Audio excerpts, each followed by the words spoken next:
Monegonda nacque a Chartres, una città della Francia. Fin da bambina mostrava una profonda devozione e amore per Dio.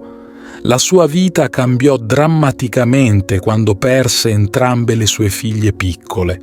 Il dolore era così forte che Monegonda temeva di diventare così egoista da dimenticare Dio. Perciò decise di intraprendere la vita religiosa. Con il consenso del marito, Monegonda costruì una piccola cella in città.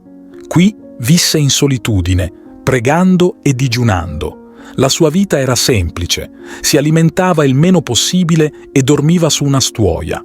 Nonostante le difficoltà, trovava conforto nella sua fede.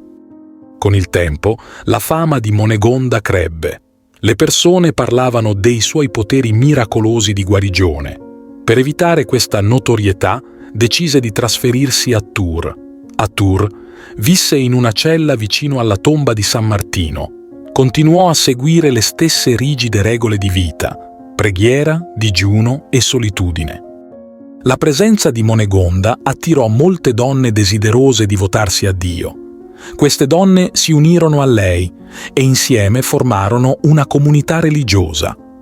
La cella di Monegonda divenne il nucleo del convento di Saint-Pierre-Puelier. Monegonda dedicò il resto della sua vita a pregare e a guidare la comunità. La sua saggezza e devozione erano fonte di ispirazione per tutte le donne che la circondavano. Quando morì, la sua tomba divenne meta di pellegrinaggio. Molte persone, soprattutto malati, venivano a pregare sulla sua tomba, sperando in una guarigione miracolosa.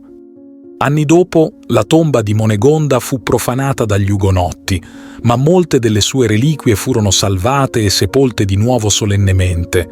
La sua memoria continuò a vivere nei cuori delle persone e il suo nome fu incluso in alcune versioni del martirologio e in alcuni calendari benedettini.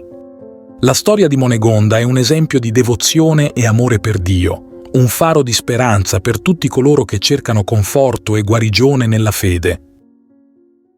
Ti invito calorosamente a iscriverti al nostro canale per darci supporto e permetterci di continuare a creare nuovi video che condividono storie ed esperienze ispiratrici. La tua iscrizione è un prezioso sostegno che ci motiva a condividere più contenuti di valore e a diffondere messaggi di speranza, fede e crescita personale.